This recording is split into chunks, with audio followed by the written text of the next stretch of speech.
as the trickle down effect.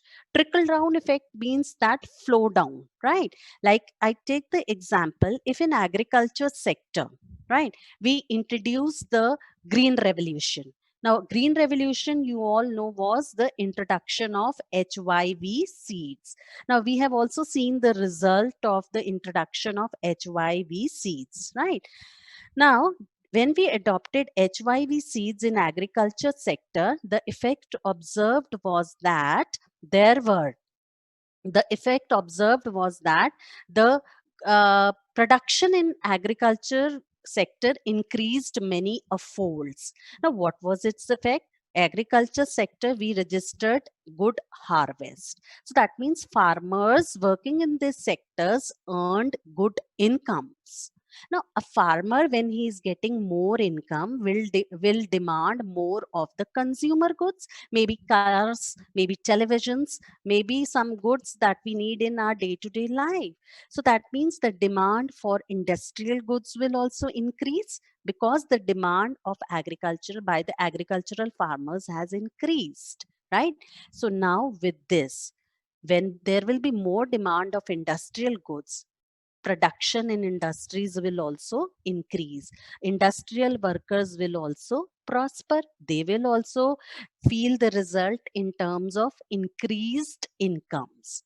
Now, to coordinate between the agriculture and the industrial sector, we have the service sector, right? So production in agriculture sector increases to transport these agricultural goods to the industries or to some other, let's say, areas to the consumers as well. So we need transportation, right? So that means the first thing we introduced a change in one of the sectors. So whatever result we observed of this change in that sector, the same result has trickled down to the other sectors.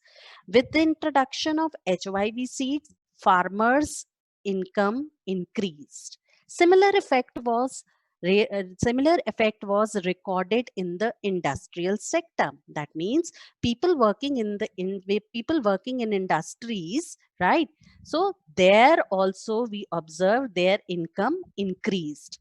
So the same effect was further registered in the service sector. So this is what we expected from the growth oriented approach, right? So it was initiated in the first and the second 5-year plan. Secondly, it was based on the expectation that if there is rapid increase in GDP and per capita income, so the same effect will flow down to the other sectors or sections of the society. Now, the effects will trickle down to the poor sections and also called as the trickle down effect. Now, there was the result was why let's say we said we can achieve growth. We can increase the growth rate in the economy first either by having rapid industrial development, and second by the transformation of agriculture through green revolution. I have taken the example of green revolution. Similarly, if we have rapid industrial development, more industries are set up. Now, to let's say produce goods in these industries, we need raw material, and we get raw material from agriculture sector. So therefore, if you want to produce more goods in the industries, then you need to increase the production in agriculture sector. So as a result, what will happen? Farmers will produce more, and when they produce more, their incomes will increase, and the same effects will flow down to the other sectors of the economy. So these were the two things which could help us to increase growth in the economy, right?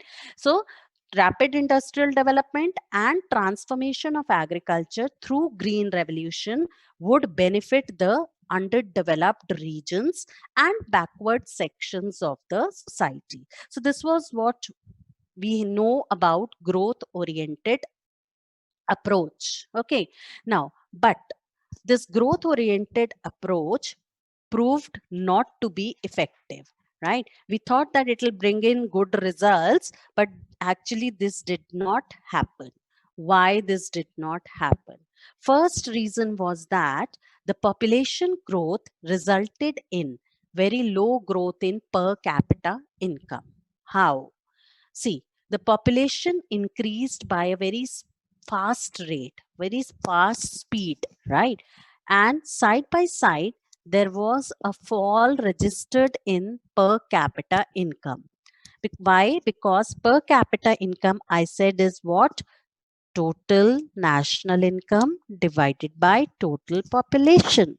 If national income is 500 and your population is 100, what will happen? You will have 5 as per capita income. This is a formula. That means each person will be earning on an average 5 rupees.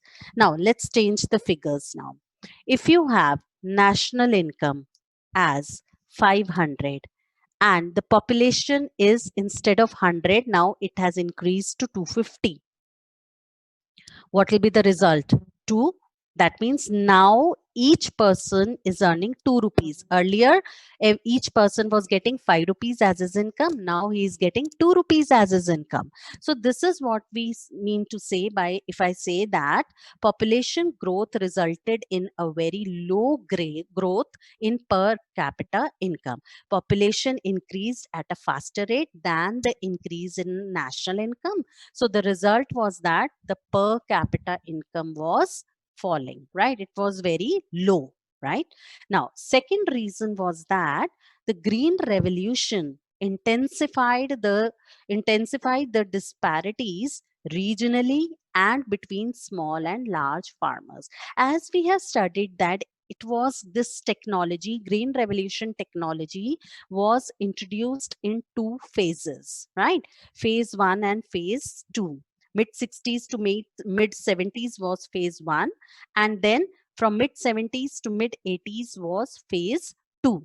Okay, so now if I talk about Green Revolution was introduced in phases. In the first phase, it was introduced in some states which were very affluent, and secondly, it was limited to certain crops only, right?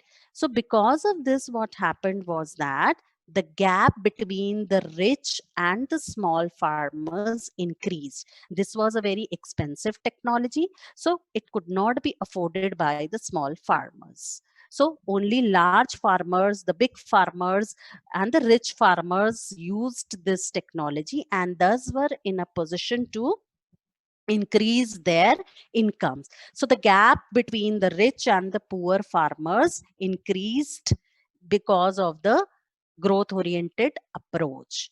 Third was that there was unwillingness and inability to redistribute land. That means most of the people, right? Most of the people were not in favor of redistribution of land. That is land ceiling I'm talking about. Extra land was, surplus land was taken away by the government and was distributed among the landless farmers. Okay, so this is what we mean by redistribution of land. So most of the farmers, the rich farmers, if I talk about, these, they were not in favor. So these reforms were unwanted in the economy. Okay, so furthermore, they delayed its implementation and all that, all those things happened. And the last was that the benefits of economic growth could not trickle down to the poor. So finally, we observed that the scheme, the approach which was meant to benefit the poor was actually not reaching the poor. It was benefiting the rich farmers in real sense. Okay, so this was all about the growth oriented approach, right? So growth oriented approach initiated in the first 5-year plan and second 5-year plan. If further you want the extra information, it is based on the expectation that rapid increase in GDP and per capita income would spread to all sections of the society, right? The growth which we will have in the economy will reach each and every section, and the similar effects will be observed. This is what we know, or what we also call as the trickle down effect. And this growth can be brought about by rapid industrial development and transformation of agriculture through green revolution.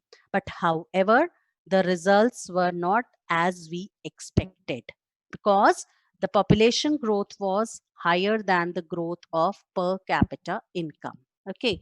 Secondly, green revolution created widened the disparities between the regions as well as between the small and large farmers.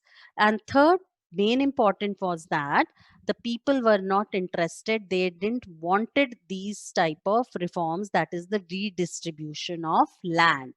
Okay, so finally we conclude that the benefits of economic growth could not trickle down to the poor. Next we have is the poverty alleviation programs. Now, poverty alleviation programs, as I said earlier, that these programs were brought in, right? Because our policy makers started looking for now alternative measures, because whatever we were expecting from growth oriented approach, we were not satisfied.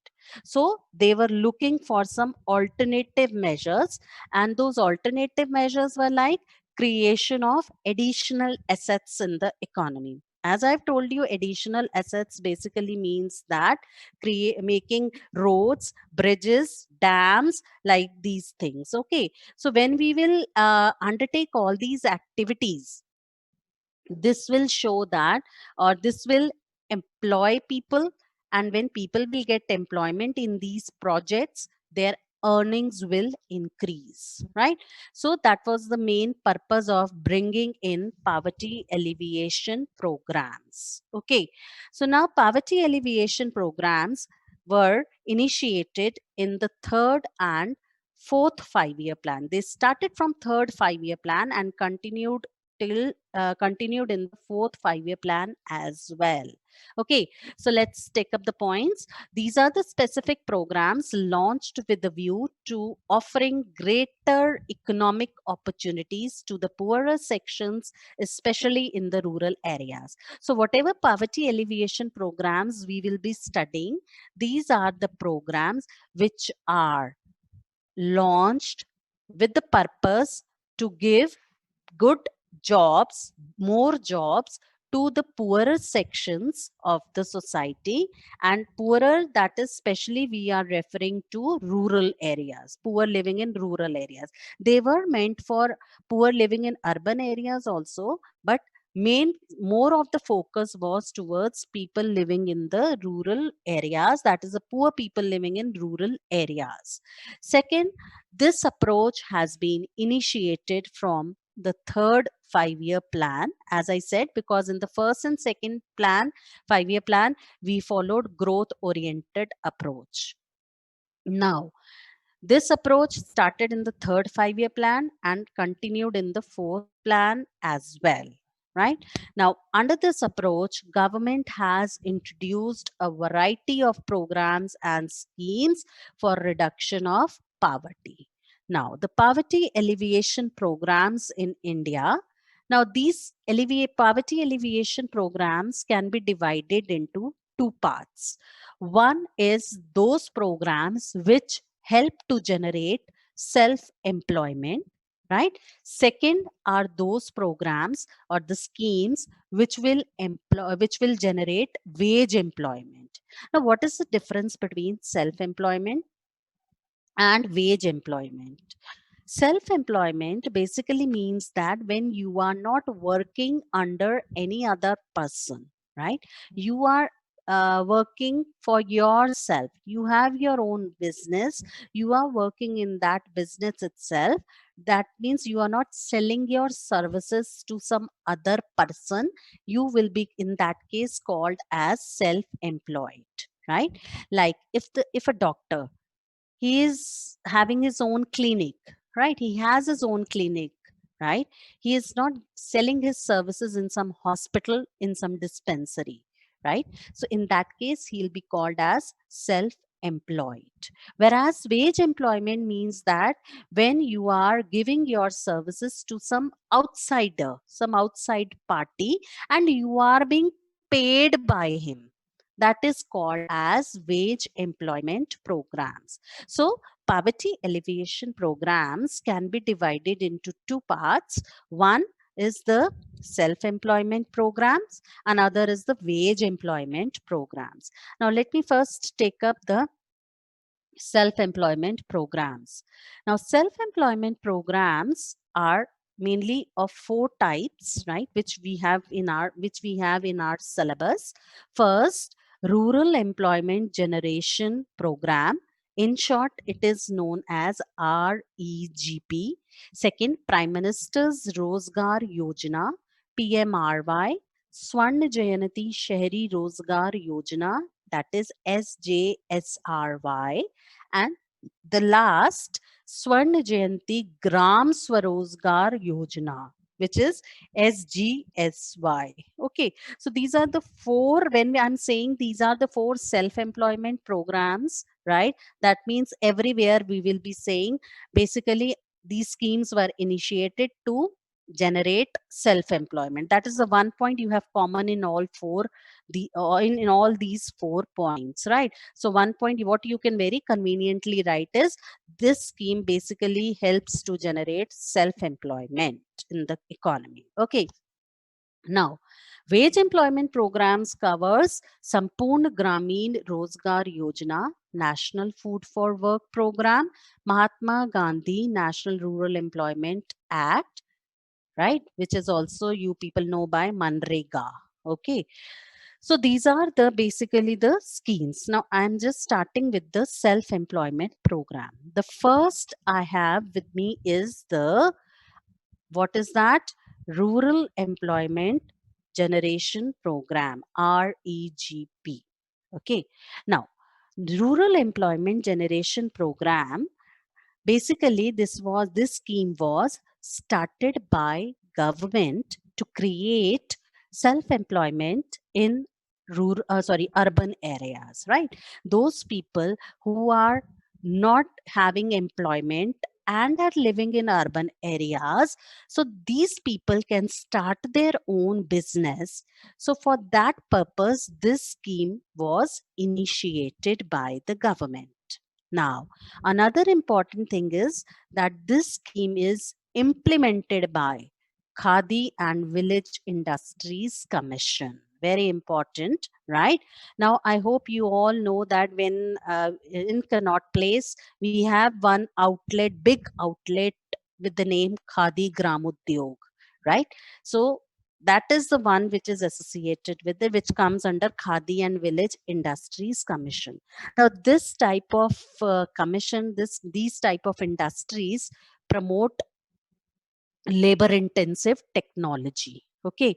Now, what do you mean by labor intensive technology? That is, most of the work is done with most of the goods are produced with the help of labor rather than with the help of machines, right? So what will happen if people under this program, if people want to start their own business, they can get financial assistance. Financial assistance basically means that they can get loans. Okay, they can get loans, right, to set up their own small industries. Okay, so just once again I'm just going through the REGP program initiated by the government to create self-employment opportunities in urban areas. Please remember, self-employment will come, but where? In urban areas. Okay. Secondly, implemented by Khadi and Village Industries Commission.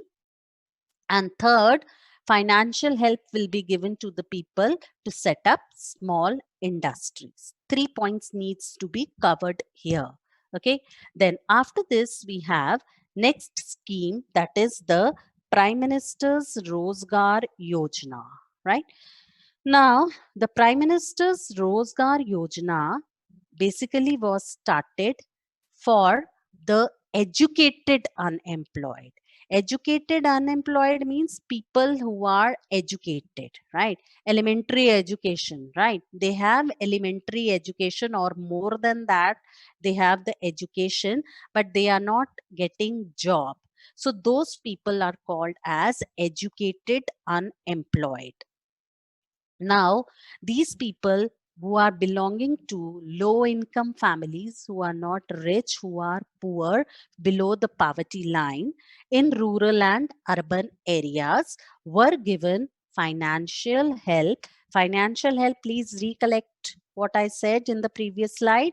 Financial help means loans, right? So these type of people were given loans to set up any kind of enterprise, right? So firstly, those educated unemployed people who are below the poverty line families, who belong to poverty, below the poverty line families, and are either living in rural areas or living in urban areas, they were given loans to first of all set up their own business, right?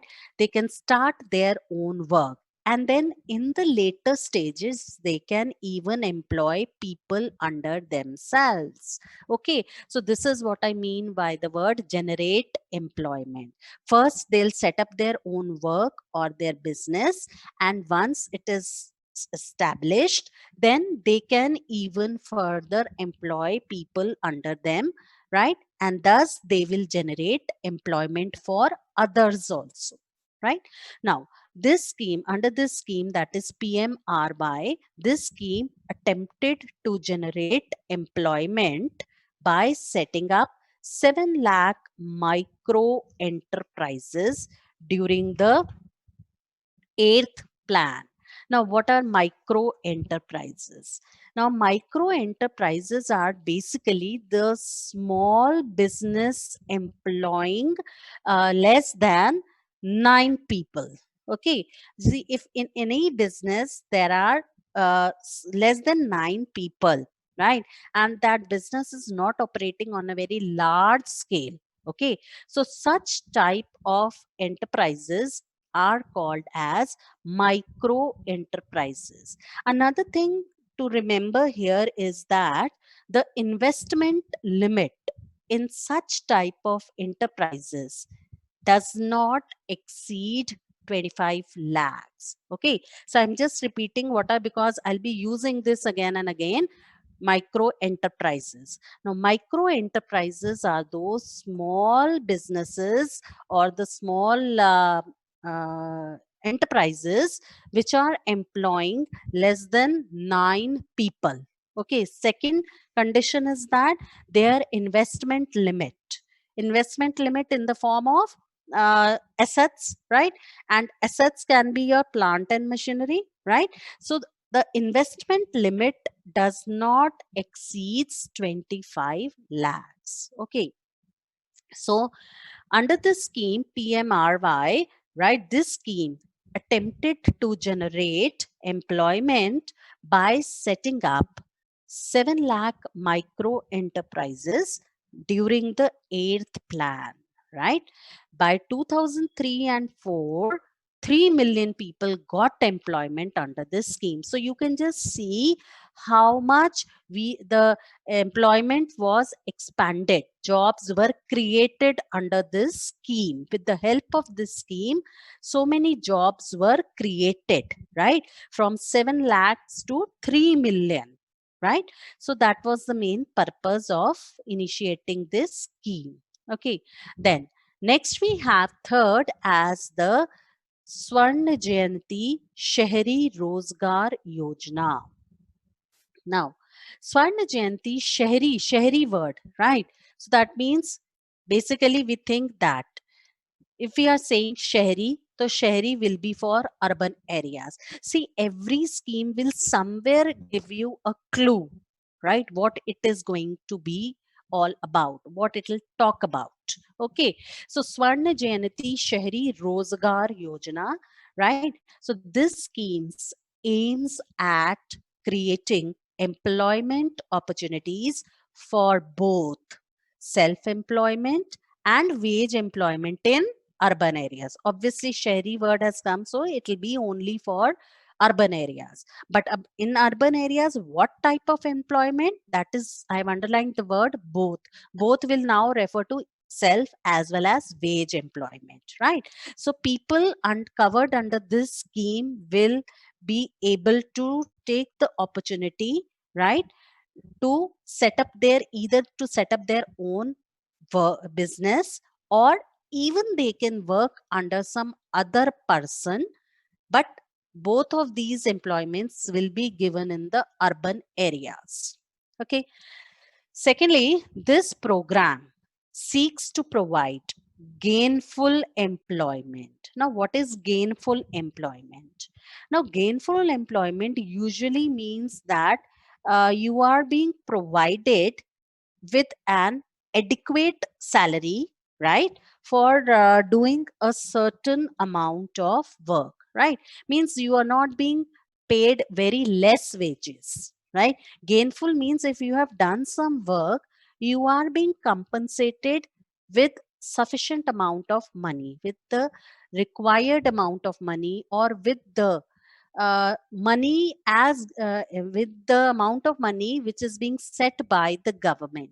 Okay, so that is what we mean by gainful employment. So this, with this program, right, people were given gainful employment. Third important thing to remember here is that this scheme was a centrally sponsored scheme. Means whatever expenses will be incurred under this scheme, they were sponsored by center, right? Then center, in the sense that 75% of the total expenditure will be borne by center, and 25% will be borne by the respective states. Okay, so the ratio was 75 is to 25. This is how the scheme was funded, right? 75% of the total expenditure was given by center, and 25% was given by different states. Okay, so Swarna Jayanti Shahri Rozgar Yojana helps to create job opportunities, both type of job opportunities, that is self as well as wage employment in urban areas. Second, it will provide gainful employment, means you will be reasonably paid for your work. Third was that centrally sponsored scheme in the ratio of 75 is to 25. Next we have is Swarna Jayanti Gram Swarozgar Yojana. Now, earlier under the self-employment program, the thing was that if any person, right, if any person or family, right, wanted to take loan, so he was directly given, that family or the person was directly given loan. But since 1991, okay, there have been some changes introduced in this scheme.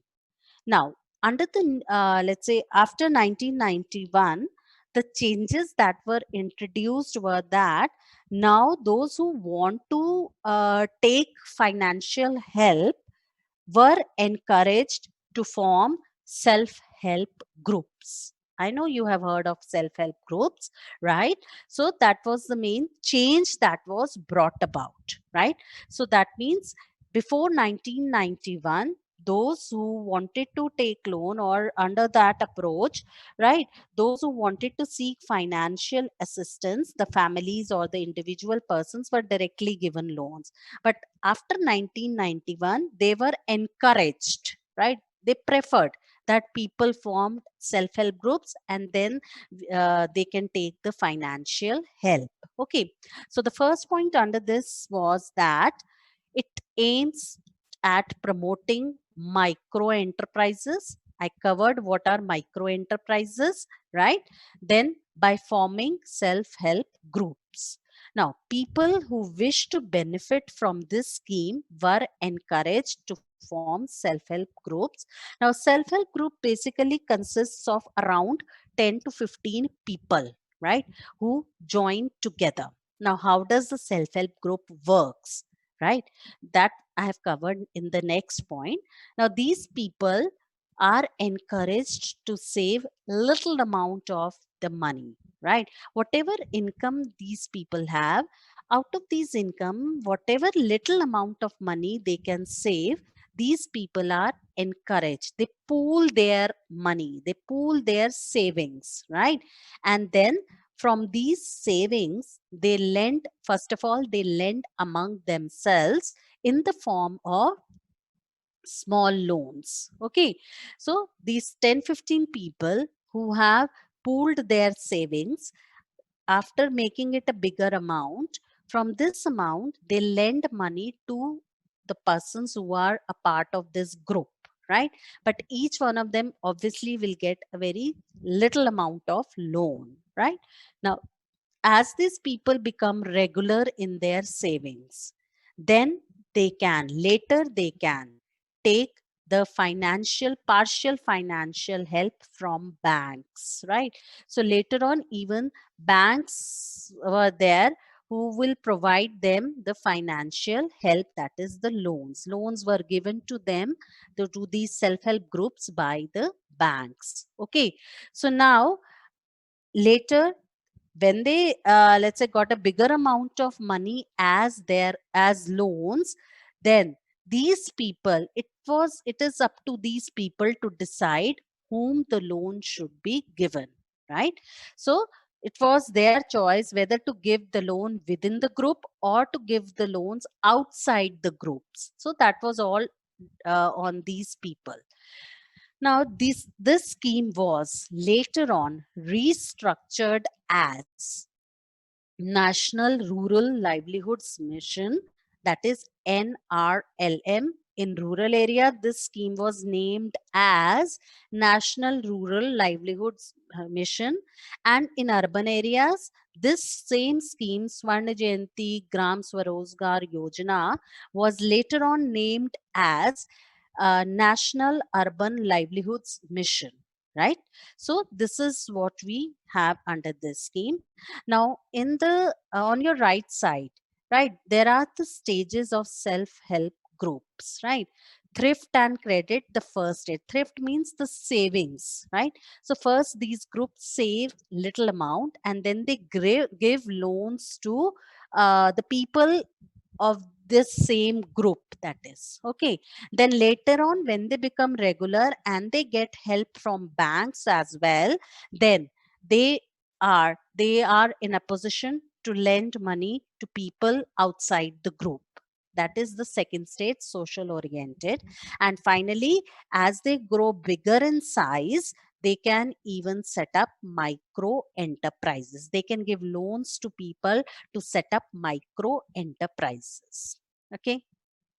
Then next we have is the Sampoon fifth scheme. Now I'm talking about the wage employment, right? As you know that the self-employment schemes were of four types.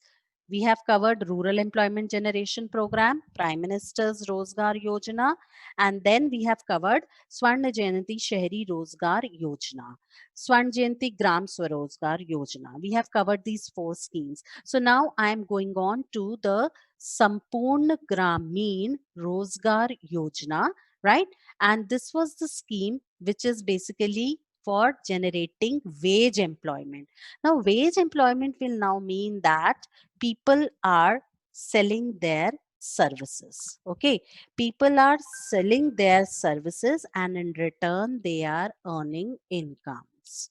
Now, this scheme, first of all, aims to provide additional and supplementary wage employment. Supplementary wage employment means that whatever regular work you are doing, besides that regular work, you take up some other job also, or you work somewhere else also. So that is the supplementary wage employment.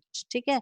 Okay. So sorry. So now this scheme aims to provide additional and supplementary wage employment. How? By undertaking labor intensive work, right? Labor intensive work means undertake those work where I'm sorry, more amount of labor is used in comparison to capital. Like at the construction site, we see laborers working. These are all the labor intensive works. Okay. And besides this, this scheme will provide food security and thus will increase the nutritional levels of these people. Now, food security in the sense that what when they will work in under such programs, so they will be paid as a combination of grains as well as cash. Means partly they will be remunerated for their work in the form of grains, and then some part will be given in terms of money. So when they will get grains, their nutritional levels will increase, they will have food security. Okay, so this is how they promoted food security and increased the nutritional levels of these people. Third was that the scheme is open to all rural poor who need wage employment and desire to do manual and unskilled work.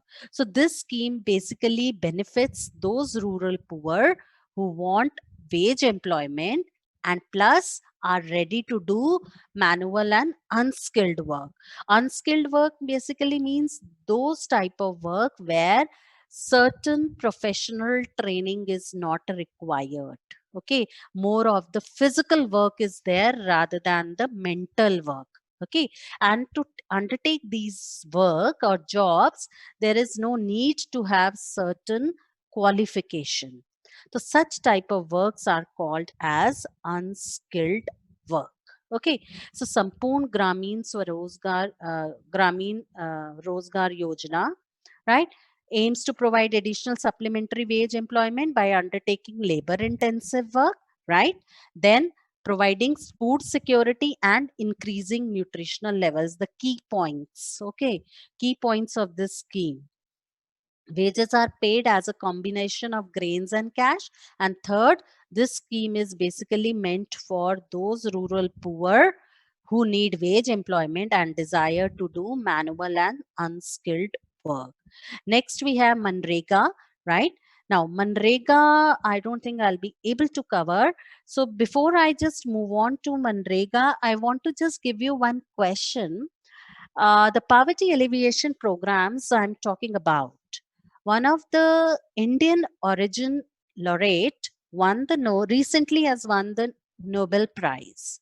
I want you to find out the name. Okay, I want you to find out the name of that laureate and just send me on my email ID the first five correct answers. The children giving me the right answer, the first five children giving me the right answer, I'll announce their names in the next class. Okay, find out the name of the person of Indian origin who has won a Nobel Prize for poverty alleviation. Okay, right? So that is what I wanted to convey. Just a recap of what we have done, right? So first I covered the three-dimensional approach of the government. First, growth oriented,